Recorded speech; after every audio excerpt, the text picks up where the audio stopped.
ಅಪ್ಪಾಜಿ ಹ್ಞೂ ನಾ ಮುಂಜಾನೆ 4 ಗಂಟೆಗೆ ಎದ್ದೇಳ್ಬೇಕಂತ ಮಾಡೀನಿ. ನೀ ಎದ್ದಂಗೆ ಕರೆಯೋತದೆ ನಿಮ್ಮ ಅಣ್ಣ ಅಷ್ಟು ಹೊಡ್ಕೊಂಡ್ರೆ ಹೇಳಂಗಿಲ್ಲ. 7 ಗಂಟೆಗೆ ಎಬ್ಸಿದ್ರೆ ನೀ ಹೇಳಂಗಿಲ್ಲ.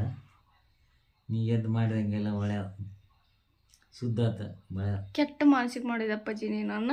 ಸೂರ್ಯವಂಶದ ಮೊಮ್ಮಗಳು ನೀನು. ಏನ ಅಪ್ಪಾಜಿ ಚಾಲೆಂಜ್ ಮಾಡ್ತೀನಿ ನಾನು 4 ಗಂಟೆಗೆ ಎದ್ದೇಳಿ ಪಕ್ಕ ಎದ್ದೇಳ್ತೀನಿ. ಮಾಡೋದು ಪ್ರಯತ್ನ ಮಾಡ.